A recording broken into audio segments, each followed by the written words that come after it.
He reached across the counter to hand over his bank slip, and the teller slapped his hand away like he was filth, then loudly asked security why someone like him thought he could stand at the premier client desk. The room didn't go quiet because they were shocked. It went quiet because they agreed. No one stepped in. No one questioned why a black man in a worn suit was being treated like a criminal for simply trying to access his own account. From the moment he walked through those polished glass doors, they saw nothing but skin, and in their eyes, that was enough to deny him dignity. But what they didn't know, what none of them even thought to imagine, was that this man, silent and composed, was holding more power than the entire building combined. And by the time they realized it, everything they built was already collapsing. What would drive a man to let himself be humiliated over and over, only to walk out without a word? What kind of secret did he carry that turned an entire institution to dust without raising his voice? You want to see how this story unfolds? Like this video, subscribe for more gripping real-life inspired narratives, and tell us in the comments, where are you watching from? And which part of the story hit you hardest? Because this isn't just about one man. It's about every time someone was told they didn't belong. The morning air was crisp, the sky above the glass towers still waking in muted gray. Inside Sterling First Bank, the lobby gleamed in polished marble, metal trim, and corporate silence. Men in tailored suits paced quietly. Women in heels clicked across tile, voices low and deliberate. At the front corner of the room, beneath a sign carved in gold reading Premier Client Services, a silver-haired woman named Meredith sat perfectly upright, her hands steepled on the counter, her face set in permanent customer service neutrality, until she saw him. Osric Monroe approached without haste, the soles of his shoes whispering across stone. His clothes were clean but plainly cut, his coat a shade too heavy for early spring. His skin, dark as varnished mahogany, caught the light from the windows, though the shadows seemed to linger around him longer than they should. When he arrived at the premier desk and laid down a folder, thick with financial documents and certificates, Meredith didn't reach for them. She looked up slowly, eyes climbing from his shoes, pausing at his frayed cuff, drifting across the slightly faded lapels of his jacket. Then she looked him in the eye and said the words too many had heard in places like this. "Are you sure you're in the right place?" Not as a question, but as a barrier. Osric replied calmly, stating that he was here to access his premier account and required a manager's verification. His tone was flat, controlled. Meredith's gaze didn't waver, but her lip twitched in faint irritation. Instead of responding, she lifted the black clipboard from beside her keyboard and brought it down sharply onto the edge of his folder, knocking the corner back toward him. It wasn't violent, but it was forceful, a gesture that drew glances from the line behind him.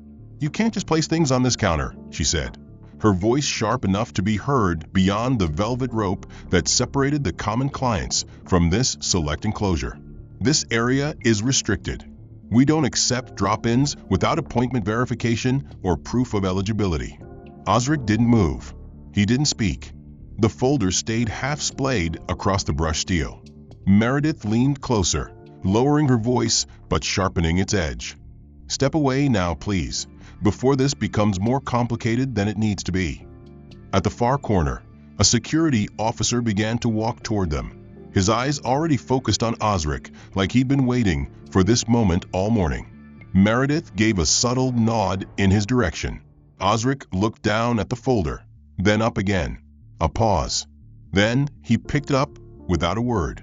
He turned slowly, not with the rush of guilt, but the stiffness of someone deciding, once again, to leave with dignity when none had been offered. Behind him, a suited man in line smirked and muttered to no one in particular. Maybe he thought this was the DMV. Another chuckled under his breath. Meredith rolled her eyes and resumed typing on her keyboard, already erasing the presence of the man she'd just evicted. As Osric moved through the lobby, people stepped aside, subtly but deliberately. The bank's air conditioning clicked on overhead, humming as coldly as the stairs he passed through. Outside, he stepped onto the sidewalk, folder under one arm. Traffic rolled past, indifferent. He paused and looked up at the towering glass face of the bank. His reflection stared back, tall, proud, but slightly hunched today, like the building had stolen a sliver of something invisible but vital. His jaw was clenched, but not with anger. Resignation sat heavier in his shoulders. He turned down the block, walking not toward home, not toward a complaint desk, not toward confrontation, but forward. Forward, because what else was there? Another building, another test, another moment where silence would have to speak louder than outrage. Osric Monroe hadn't made it 20 steps down the sidewalk before the doors to the bank opened again behind him, and the sharp clack of hard soles against tile echoed across the entryway. The sound didn't belong to a customer nor a passing stranger. It belonged to Carter Ellison, the branch manager of Sterling First. Trim suit, polished loafers, blue silk tie, and a jawline that seemed locked in permanent condescension. Ellison's voice carried a particular sharpness, the kind crafted not for communication, but control. He called after Osric, stopping him mid-step. "Sir, we need to speak. Please return inside for a moment." The use of please was a formality, not an invitation. Osric turned around, face calm, shoulders squared despite the fresh insult still smoldering beneath his skin. Back inside the marble lobby, a hush fell once again as the air around him tightened. Carter didn't shake hands. He didn't gesture toward a seat. He merely stood, arms behind his back, chin slightly elevated. "We have an image to uphold here," he began, his voice low, just enough for the surrounding staff to overhear, yet quiet enough to pretend privacy. "We can't have people loitering at our premium desks dressed like that." Osric's gaze didn't flicker, but he registered every word. "That. Not you, not sir. That." As though his presence alone, his skin, his clothes, his quiet dignity, were a contaminant to the carefully controlled aesthetic of Sterling First.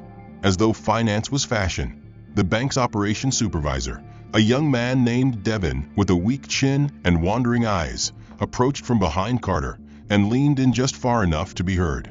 "There's a smell issue," Devin muttered, not looking at Osric. A few clients at the executive counter made comments. "It's lingering."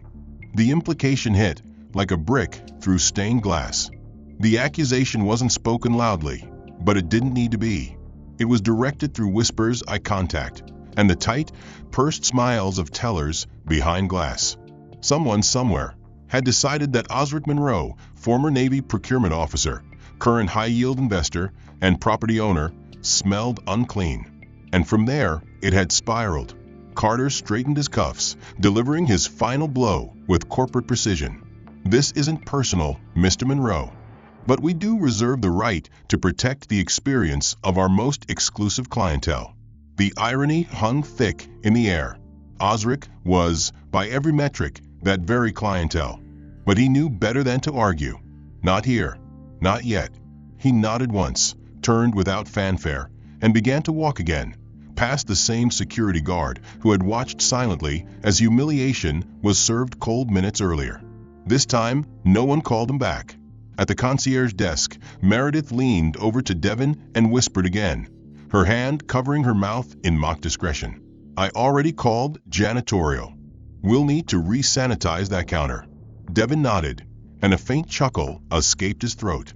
Osric didn't hear the words, but he heard the tone. It was the same one he had heard in classrooms when teachers assumed he'd cheated on a test too difficult for someone like him. The same tone used at airport gates when he was asked to step aside for random screening. The same tone from a country club waiter who asked him, politely, if he was there to valet cars. It was the same tone now dressing itself in professionalism and protocol. Outside, the city carried on, indifferent as always. But inside Osric, the silence had turned inward. His thoughts no longer circled in confusion. They lined up like chess pieces, not out of anger, not out of vengeance, but because it was time. At the edge of the plaza, a polished black sedan idled. The driver, a thin man in his 50s with silver-rimmed glasses and an earpiece, stepped out and opened the rear passenger door without a word. Osric entered, calm, composed, documents still in hand. The driver glanced once in the rearview mirror. "Everything all right, sir?" Osric didn't answer right away. He looked out the window at the glass facade of Sterling First, its prideful logo gleaming like a crown. He closed the folder on his lap, pressed a button on the center console, and spoke softly. "We proceed. I want a full financial audit of every high-value transaction processed through this branch in the past 90 days. Compliance team, legal, corporate security, full access." "Understood." The driver nodded, already in motion. Osric's eyes didn't leave the bank as the car eased into traffic. No one inside had asked his name. Not one person had checked the title on his account.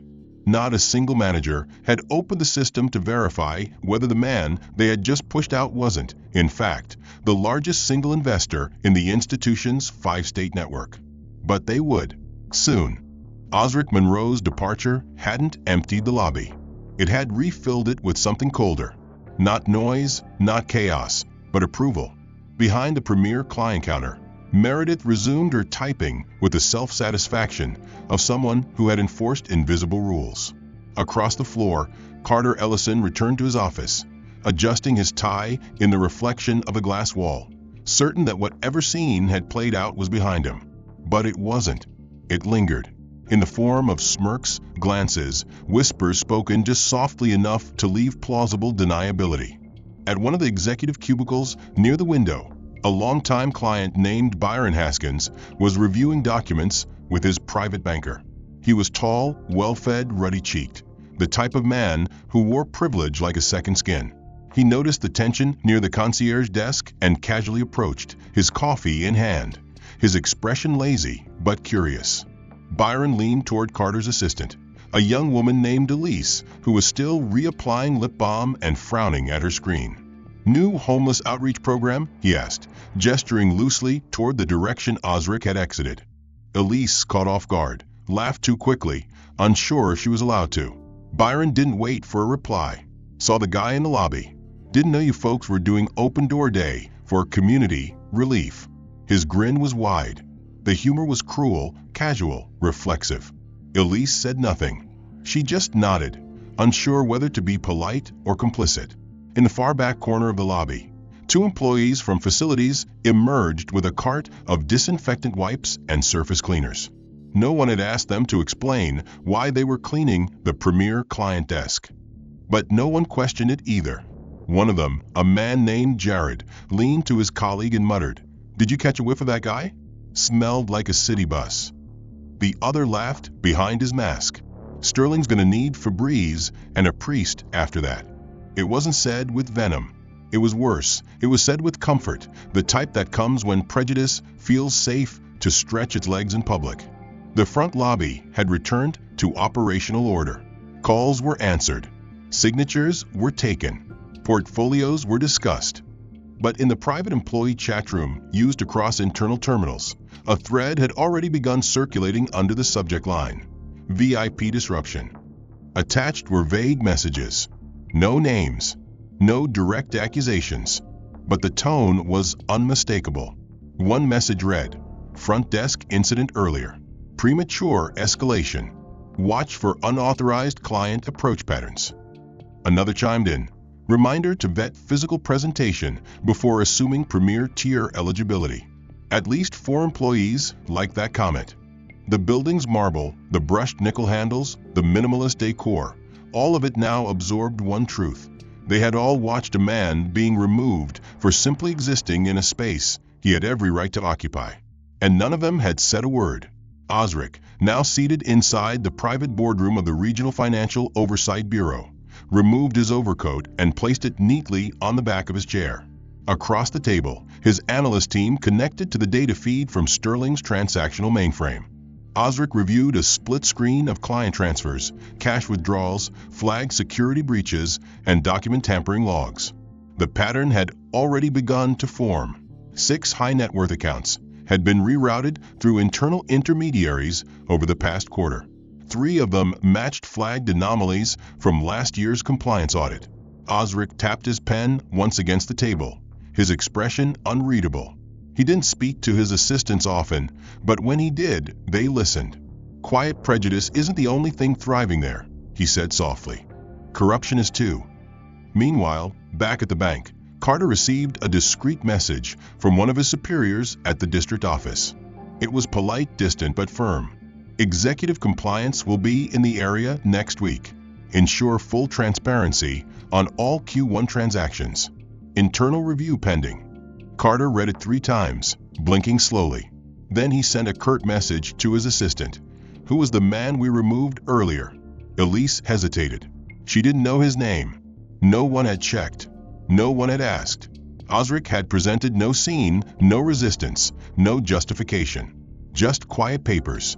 Just silent presence. Just enough of both to be dismissed. At that same moment, Byron Haskins returned to the premier desk to schedule his next appointment. He was still chuckling to himself. Tell that man from earlier I've got a coat he can borrow, he joked to Meredith, loud enough for the teller 2 desks away to hear. Something more appropriate for institutions with climate control. Meredith smiled, thin and tight, and said nothing. She had taken his deposit, just as she had taken his humor. The building remained calm, dignified, orderly. But beneath it all, something else had been set in motion. Something colder. Something calculated.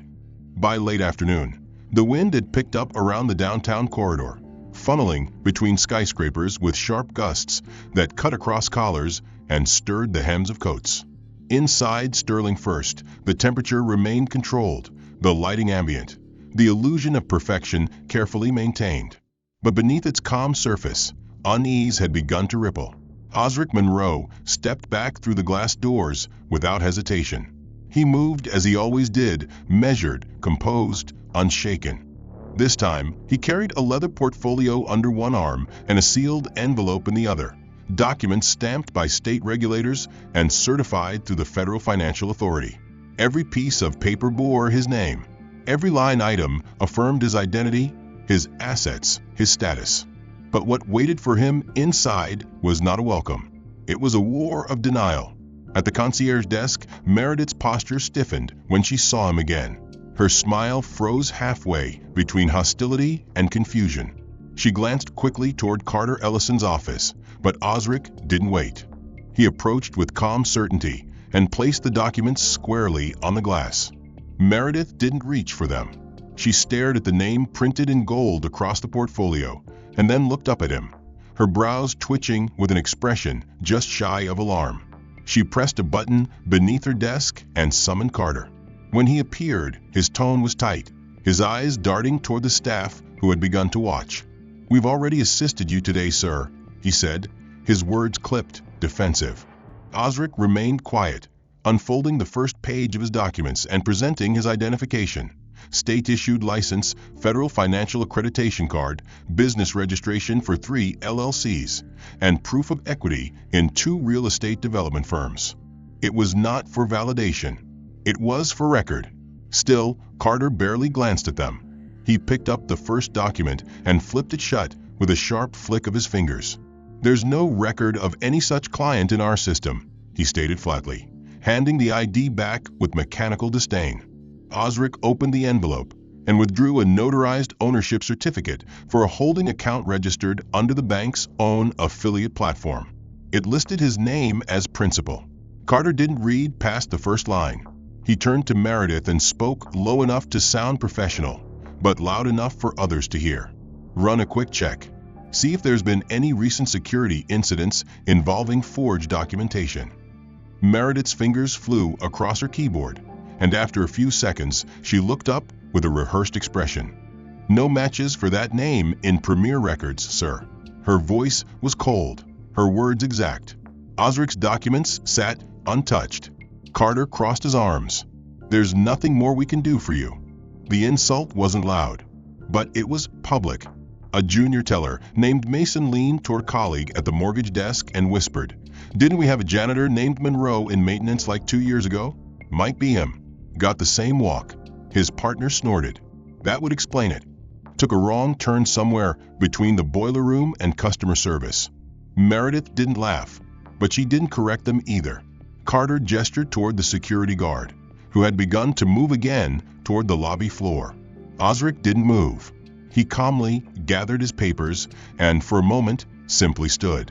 Not defiant, not defeated, just present. His stillness said what no words could. It said, "I'm watching. I'm recording. I'm remembering." And then he turned and walked out. Behind him, laughter flickered in the periphery of a lobby, small and suppressed, but undeniable. A woman in line for the investor desk smirked to her companion. "I thought this bank had a stricter dress code for that level of service." The man next to her nodded, without looking. "You can't fake pedigree," he replied. "Not for long." As the glass doors closed behind Osric, the inside of the bank returned to its illusion of peace. But something was different now. Small anomalies had begun to appear in the internal system. A warning code blinked in the compliance dashboard. Client-triggered audit flag detected. It went unnoticed, or rather ignored. The employees inside Sterling First were still too busy convincing each other that they had handled the day's interruption with professionalism, that the system had worked, that the wrong kind of presence had been removed. No one asked how a man without a file had produced documents no intern could forge. No one asked why his credentials bore the official seal of a firm the bank had partnered with in Q4. No one asked why their premier registry interface had begun refreshing in bursts, silent, unexplained. No one asked. But Osric had not returned to prove who he was. He had returned to let them finish burying themselves. And they had. Every denial was now time-stamped. Every refusal, every remark, every action, from the clipboard strike to the taunts about body odor, to the suggestion that he belonged with janitorial staff, was captured through security logs and client behavior reports that fed quietly into the central intelligence hub monitored by his compliance team. Osric had never needed to yell. He only needed them to keep believing the lie, that he didn't belong, that he wouldn't come back, that silence meant surrender. The following morning, the lobby of Sterling First pulsed with the usual artificial calm of polished wealth and prepackaged civility. Conversations echoed in controlled tones, screens blinked with numbers no one fully understood, and executives marched past reception desks as if the world beyond glass walls did not exist. But something within that order had shifted. Overnight, a silent request had reached the regional office, one marked with a top-tier executive audit flag, traceable to no ordinary client. No explanation was given, only an instruction: observe and document. At precisely 8:37 a.m., Osric Monroe returned. His suit was the same, creased but clean, his coat dark and utilitarian, his face unreadable. This time he walked not to the concierge desk, but straight to the double-glass doors that led to the executive corridor. The security guard moved to intercept, but Osric didn't break stride. He simply handed over a card, one with an embossed insignia recognizable only to those familiar with federal financial oversight authorities. The guard froze for a beat, then stepped aside. Meredith watched the scene unfold with a sinking feeling, her fingers tightening on her keyboard. She had begun to sense, too late, that this man was not what they assumed. But her doubts came too slowly. Carter Ellison was in the middle of a quarterly review meeting when Osric entered unannounced. The room fell into silence. Senior advisors glanced between them, unsure whether to rise or remain seated. Carter, caught mid-sentence, turned with visible irritation. "This office is reserved for authorized personnel only," he said. Osric placed a folder on the table and opened it. Inside were copies of recorded interactions from the previous day, annotated with timestamps and security footage references. His voice was steady, not loud, but carried with it a resonance that demanded silence. "You may want to reconsider that definition," he said. Carter picked up the file with practiced detachment, but the twitch at his jaw betrayed the slow onset of panic. The documents listed Osric not as a client, but as an external compliance consultant operating under the authority of the National Regulatory Banking Review Commission. The folder bore seals, real ones, the kind that couldn't be downloaded or counterfeited. But Carter didn't acknowledge them. He closed the folder, stood up, and exhaled in a tone of mock patience. "Sir, if you have concerns about how you were treated yesterday, there are official complaint channels. This is a professional space. You can't just walk in waving papers and demanding to be heard." Osric didn't flinch. He calmly requested a meeting with the regional division director. Carter's reply came with a condescending smile. If you want to speak with regional leadership, I suggest you go home, clean yourself up, and try again next fiscal quarter. No one in charge will waste their time with someone who looks like he just crawled out of a parking lot. A few chuckles broke the tension behind him. One of the younger advisors, a man named Chase who wore his ambition like cologne, leaned toward a colleague and added just loud enough for Osric to hear, "If he's really got 2.1 billion, then why is he still rocking a dollar store haircut and a nose you could use to plow snow?" Laughter followed. Not all joined in, but none stopped it. Carter smirked and folded his arms. "You want a meeting with someone at the top? Change your face, then we'll talk." He motioned toward the door. "Until then, don't waste my team's time." Osric didn't raise his voice. He didn't reply with outrage. He simply closed the folder, picked it up, and exited the room. Behind him, the laughter faded into murmurs. Inside that glass box of ego and entitlement, they returned to their ledgers and balance sheets, unaware that the very foundation of their operation had already begun to crack. Downstairs, Osric entered a secured call booth in the private financial services wing. With a few short commands, he initiated a restricted access line to the Office of Federal Bank Oversight. His words were brief: Sterling first. Asset compliance breach confirmed. Elevate to Tier 3 review. No response came through the line. There was no need. The message had been received. By 11:15 a.m., system nodes inside the bank's transaction routing network began logging unusual behavior. Automated reconciliation protocols stalled.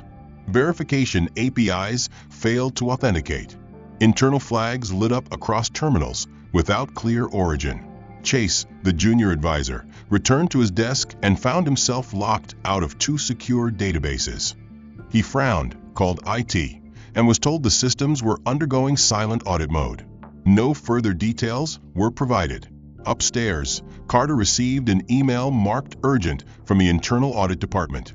He opened it, and for the first time since the morning began, his confidence cracked. It contained a single statement: all division activity under formal review. External regulatory monitor authorized. Access control will be reassigned pending inquiry.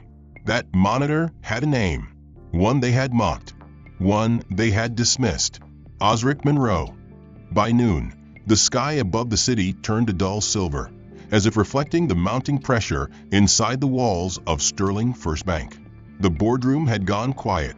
The audit notice now circulated silently through internal messaging systems, bouncing from department heads to senior staff with a weight heavier than any memo before it. But in the lobby, the illusion remained. Clients still sipped coffee from glass tumblers. Employees still spoke in low, professional tones. And Osric Monroe returned again. This time, he didn't approach the executive wing. He stood quietly in line at the operations desk like any other client, portfolio in hand, waiting. But unlike any other client, every eye on the floor shifted toward him. The line grew shorter. His turn approached. Then, without warning, the customer services dashboard in front of the teller froze. The woman, young, unsure, fidgeted with the interface. Her screen refreshed twice. When she scanned Osric's account ID, an alert flashed red across her terminal. Her breath caught slightly. She cleared her throat, then stepped back to speak with her supervisor. The supervisor, a man in his 40s with a clipped haircut and bland demeanor, looked at the screen and immediately tapped a key sequence. The screen changed again. He didn't explain. He didn't smile. He walked away. Moments later, the branch's assistant compliance officer emerged from behind a frosted glass panel and approached Osric directly. She didn't greet him. She didn't apologize. She spoke with the programmed caution of someone reading from policy. "Sir, we regret to inform you that all transactions under your name have been temporarily suspended pending further internal verification. At this time, we are unable to assist you further." Her voice was level, but her eyes avoided his. Osric didn't move. He didn't argue. He simply looked at the screen she had glanced at moments ago and observed the small icon flashing in the upper corner. Internal watch. Unauthorized access suspected. At a nearby desk, a receptionist placed a call to the bank's Regional Data Security Division.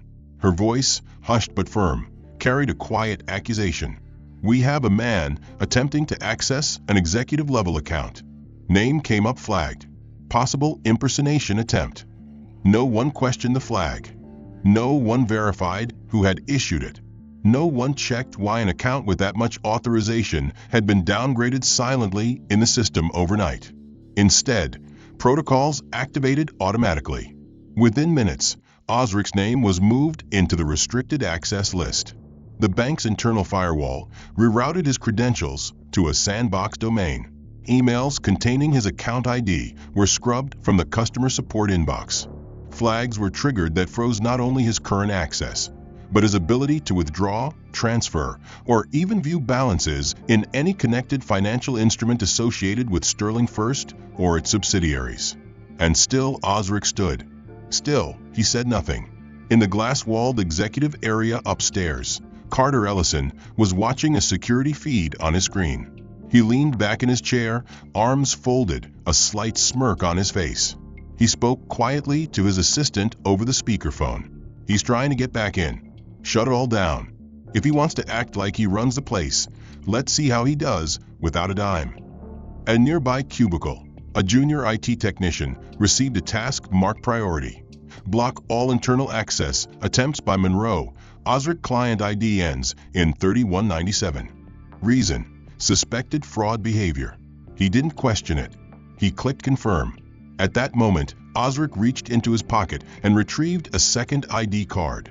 One marked with an authentication chip used only by government partners and national compliance contractors. He tapped it against the reader built into the front desk tablet. The screen changed. Not to red, not to green, but to white. Blank. Then the system froze. Throughout the bank, other terminals began to stutter. Page loads halted mid-refresh. Client account summaries disappeared and reloaded without totals. Transaction histories flickered and reset. The operations manager stepped out of his office, glancing around at the staff now tapping nervously on screens that wouldn't respond. In the server room beneath the branch, a silent protocol had activated. Osric had triggered at the moment his ID connected to the network. It wasn't retaliation. It was confirmation. In less than 30 seconds, the firewall architecture linked to all Sterling First client verification databases recognized the embedded audit signature from his card. And once that happened, it did exactly what it had been designed to do. It overrode everything. Not to unlock, but to observe. This was no longer a local security flag. This was a federal oversight trace. Osric had been flagged as a suspect not because he lacked authorization, but because the system had been manipulated. And the system knew the difference. By the time Carter's phone rang again, it wasn't his assistant on the line. It was an external number, scrambled and shielded. A calm voice on the other end identified themselves as the interim compliance chief from Washington, D.C., Mr. Ellison. The voice said, "We are now officially activating Tier 3 lockdown protocols. Your division is under audit. Effective immediately, you are to cease all internal asset movement, client interaction, and system-level instruction. All executive staff are to remain on site." Carter's face drained of color. He turned in his chair, glancing at the screen one more time. In the center of the feed, Osric still stood, still silent, as the building systems slowly folded in on themselves, not violently, not visibly, but decisively. He hadn't yelled. He hadn't raised a hand. He hadn't needed to. He had walked in, pressed one button, and revealed just how fragile their empire truly was. Outside the Sterling First Bank branch, the wind had begun to shift. Pedestrians passed by without noticing the sleek, matte black vehicle that pulled to a halt at the curb, its armored contours drawing no attention, its insignia discreet but unmistakable to those who knew what it meant. The engine cut off in a soft mechanical hum. Doors unlocked with precision, not speed. From the rear cabin stepped Osric Monroe, not wearing a different suit, not hiding his weathered coat or his modest shoes, but with an unmistakable presence that changed the energy of the sidewalk before he even crossed it. Behind him, two agents in civilian suits flanked his approach, carrying no weapons, but holding sealed cases marked with tri-level encryption tags and embossed gold plates reading, "Federal Financial Compliance Oversight." Inside the bank, panic had already taken root. The systems were frozen, the terminals unresponsive. The servers had entered audit lockout mode, and no one could override them. Carter Ellison stood in his office pacing, phone pressed against his ear, his voice rising with false authority but fading confidence. He demanded answers from the IT department. He barked orders at his assistant. He accused the central network team of sabotage. But no one had a solution because the source of the problem wasn't a glitch. It was the man they had tried to erase. At 10:14 a.m., the front doors of the branch opened and Osric stepped inside for the last time, but not as a client, not as a suspect. He walked forward without hesitation, past the receptionist who no longer made eye contact, past the tellers who froze mid-motion, past the very desk where Meredith had once smirked with passive cruelty. He placed a single envelope on the front counter. It was not addressed to a department. It was not stamped with a return label. It was sealed with the insignia of the Department of the Treasury. Meredith stared at it, her face pale, her fingers trembling above the keyboard she now knew would do nothing. Osric looked toward the corridor, where Carter had just appeared. The branch manager moved stiffly, his jaw clenched, his neck damp with sudden sweat. He opened his mouth, but no sound came out. Osric walked to him and held out the second envelope, thicker, heavier, bound in black ribbon. Carter took it with reluctant hands, breaking the seal as if tearing into his own sentence. Inside was a formal activation letter for Tier 3 federal audit authorization, signed by the Secretary of the Treasury, co-signed by the Undersecretary for Institutional Oversight, and executed under Executive Order 1876, granting Osric Monroe full, unrestricted oversight of the financial systems within Sterling First and its regional infrastructure. At the bottom of the page, above the final seal, was one additional signature. Osric Monroe, not as recipient, but as issuer. The room spun for Carter. He blinked at the paper again, trying to make sense of what had just been revealed. The man he had thrown out of his bank, the man whose documents he had dismissed, whose presence he had belittled, was not merely a regulator. He was the lead architect behind the $2.1 billion financial stabilization package issued to Sterling First just 3 months prior. He had been the one who reviewed the bank's failing liquidity threshold, the one who saved the institution from collapse with a quiet injection of federal capital under the condition of ongoing compliance monitoring, a condition they had just violated. Behind Osric, the agents began distributing terminal lockout instructions and legal declarations. Staff members were ushered away from workstations. Systems were cloned, not wiped. The firewall logs were copied into federal archives. Emails were extracted, footage preserved. The building, for all its glass and steel, had become a cage of its own making. Carter attempted one last gesture of resistance. "This is absurd," he said, voice shaking. "You're here under false pretenses." But the third envelope Osric produced silenced everything. Inside it was the original compliance agreement signed by Sterling First Board of Directors, listing Osric as the named monitor and chief liaison. His access had never been unauthorized. He had never been an outsider. He had been testing them, and they had failed, miserably. Chase, the young advisor who had mocked Osric's nose, sat frozen at his desk as his screen blacked out and a compliance officer pulled his keyboard away. Meredith stepped back from her counter, murmuring apologies under her breath to no one in particular. The receptionist hung up the phone halfway through a sentence. Upstairs, the regional executive's call to corporate went unanswered. The top floor had gone dark. Osric turned to the room, not with fury, not with vengeance, but with a clarity that made the silence around him feel like judgment. "This was never about revenge," he said calmly. "It was about truth." And with that, he walked toward the center of the lobby and handed the final document to the head of internal operations, a full forensic investigation request, complete with 37 system flags, 12 staff breaches, 4 account diversions, and 6 ethics violations, all captured in less than 24 hours. As the last document was signed and time-stamped, the walls of Sterling First no longer echoed with command. They absorbed silence. The kind of silence that follows revelation, not disaster. Osric Monroe remained where he had always stood, centered and unflinching, surrounded not by chaos, but by consequence. Federal agents moved through the building in seamless procession, sealing records, cloning data, tagging physical storage units, and lifting backup drives from their concealed cabinets. Each terminal, once a symbol of power and process, now blinked back only static code awaiting confirmation. Meanwhile, executives whispered in corners, trying to determine how much damage had been done and how quickly they could spin it. But the damage was not contained in numbers or infrastructure. It lay in what Osric said next. With staff gathered in the atrium, summoned not by authority, but by the gravity of unfolding events, Osric stood before them without theatrics, without anger, and told them exactly what they had ignored.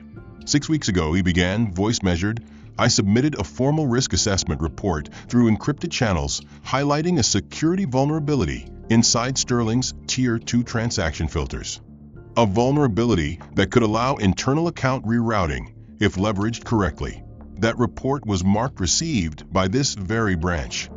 He held up a printed copy of the email chain, one that showed the names of Meredith, Carter, Chase, and the regional vice president. It was dismissed. No one replied. The report was flagged in internal communications as unnecessary. Osric continued. In one message, a compliance assistant wrote, "If this came from the guy who walked in last month, we can ignore it. He's just looking for attention." The phrase hit the room like a slap. Every employee who had read it remembered. Most had chuckled. Some had responded. Not one had acted. At the time, Sterling First was 3 weeks away from a liquidity collapse, Osric said. The $2.1 billion stabilization package provided was conditional, not a gift, not a bailout. It was secured as an investment into long-term structural integrity. He took out a sheet of paper, held it in both hands, and stated without pride, that money no longer belongs to this institution. It never did. At that, a wave of confusion passed through the crowd. Some looked at each other. Others glanced toward Carter, who had gone pale beneath the lights. Every cent of the $2.1 billion was rerouted yesterday, Osric said. Transferred to a non-profit trust registered in D.C. under the name Foundation for Economic Integrity and Equal Access. He paused, then added, a trust one founded. A trust designed to reinvest into underserved communities, educational systems, and financial literacy programs. Ones this bank and many others routinely ignore, exclude, or deny. There were gasps then, not dramatic but staggered, followed by a stifling awareness that what they thought was control had only ever been an illusion. The money was never lost, Osric said. It was withheld, to see what you would do. And what you did was exactly what you've always done. The words cut deeper than any accusation. Not because they were shouted, but because they were true. Carter tried to step forward, to object, to grasp the final thread of power slipping from his grip. But Osric turned to face him fully and spoke clearly, so there could be no doubt, no room for revision. Your arrogance cost you everything, he said. Not because you missed the signs, but because you chose to. Osric then addressed the remaining staff. He spoke not to condemn, but to clarify. Every account flagged during this review will be examined. Every ignored escalation will be revisited. Not because punishment matters, but because precedent does. You built a culture around the belief that power looked a certain way, that value wore a certain face. And now that it doesn't, you don't know what to do with yourselves. He didn't gloat. He didn't smirk. His voice remained still, his posture unwavering. This audit was never about money, he said. It was about belief, and what it cost you to ignore the truth that stood in front of you. Behind him, monitors flickered to life again, not with balance sheets or stock data, but with a message from the Department of Treasury declaring the branch under formal investigation for ethics violations, discriminatory practices, and intentional manipulation of internal compliance processes. Federal authority had replaced corporate pride. The institution had become its own cautionary tale. And Osric Monroe, the man they once mistook for a fraud, had become the embodiment of a lesson none of them would forget. As the agents finalized their logs and prepared to escort Carter and other implicated parties into holding offices for questioning, Osric turned toward the door and paused just long enough to leave one final message with the compliance team. "Keep everything transparent," he said. "Don't hide what happened here. Let people see exactly how fragile arrogance can be." Then he stepped outside into the sunlight, carrying nothing but his coat, his conviction, and the weight of a truth finally made visible. The fallout began before Osric even reached the curb. News of the audit's findings, backed by video evidence, certified documents, and internal communications, was already compiled, encrypted, and transmitted to the Federal Banking Accountability Office. Within 37 minutes of his departure, the agency issued a public statement confirming that Sterling First Bank was now subject to a full federal investigation.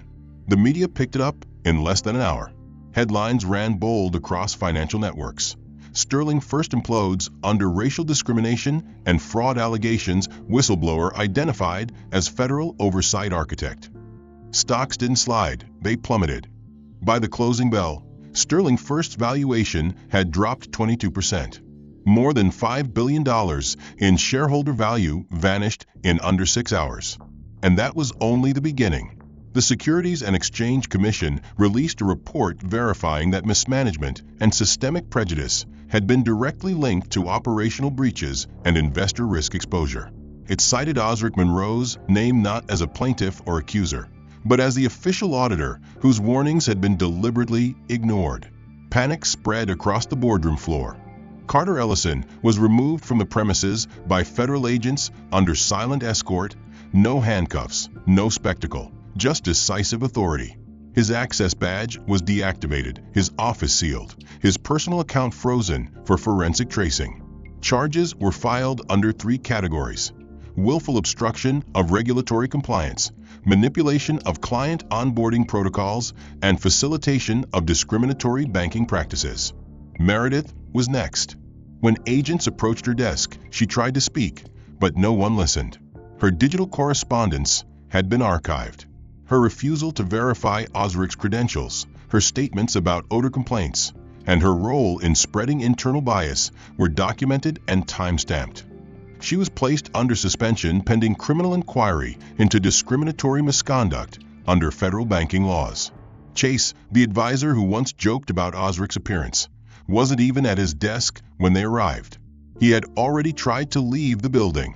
He made it as far as the parking structure before his security access failed at the gate, and 2 men in plain suits asked him to return upstairs. He complied. He didn't joke this time. At the corporate headquarters in New York, where Sterling First Executive Board had convened an emergency session, the atmosphere resembled a war room after defeat. The CEO, Halford Crane, watched a live feed from the branch unfold on the wall-sized monitor behind him, his hands clenched on the table. He didn't speak for a long time. When he did, he only said, "Who is he?" A compliance officer answered, "He's the man who saved us from collapse 3 months ago, and the one you told us to ignore last week." That sentence marked the end of Halford's tenure. By 7:20 p.m., he was escorted from the boardroom. 2 members of the board resigned in protest, citing moral accountability. 3 others stepped down to avoid public hearings. An internal memo revealed that Sterling First had funneled over $600 million in consultant fees over the past year, none of which were properly reviewed or authorized by compliance teams. Investor confidence crumbled. The firm's largest outside stakeholder pulled its equity the next morning, accelerating a liquidity panic that forced Sterling First to issue a request for temporary asset protection under federal supervision. Analysts began estimating the long-term damage. The numbers weren't abstract. They were catastrophic. Sterling's brand had become synonymous with prejudice, mismanagement, and failure. Even their digital platforms were affected. Online reviews flooded with condemnation, withdrawals spiking, loan applications withdrawn en masse. The bank's PR team worked overnight on a response, but couldn't publish anything that passed legal review. Nothing they could say would undo what had been seen. On the ground floor, customers arrived to close doors and guarded entrances. A printed notice taped to the window read, "Branch closed for federal compliance restructuring. Please contact the Office of the Inspector General for all account inquiries." But the most devastating blow wasn't financial, it was reputational.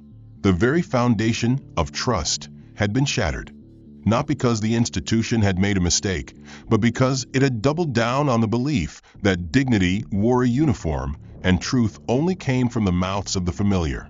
And that belief, once broken, could not be bought back. Osric Monroe remained quiet throughout the evening. He declined interviews. He didn't return calls from journalists or lawmakers or the public relations firms begging for insight. He had never wanted the spotlight. He had wanted integrity. And he had gotten something better: accountability. Across social platforms, stories of similar experiences began to surface. Former employees, clients, and contractors posted their accounts.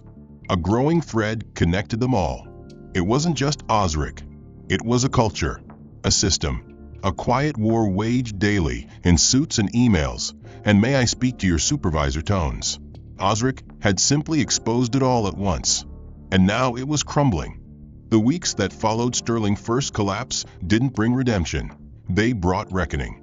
The name Osric Monroe became synonymous with a new kind of justice, one that didn't roar or rage, but quietly dismantled systems with precision and proof.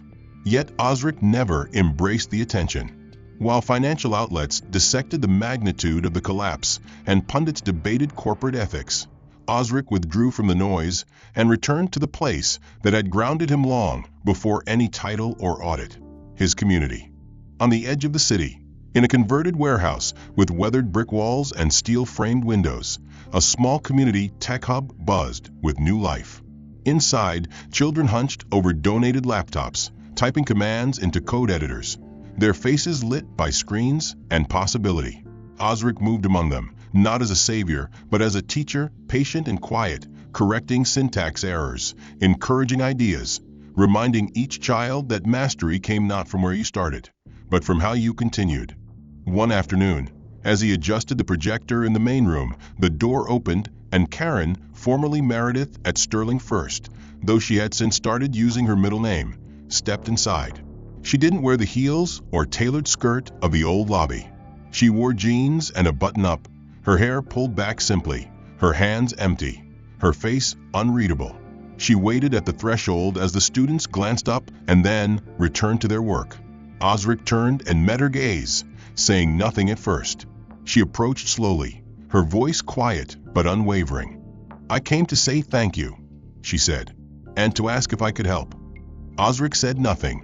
He motioned gently toward the open seat at the side of the room. Karen didn't explain herself further. She sat, observed, then helped a boy debug a basic HTML tag.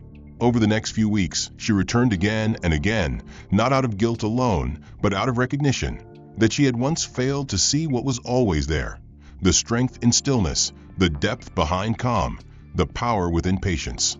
She became a fixture in the room, not seeking forgiveness, but earning a place through consistency.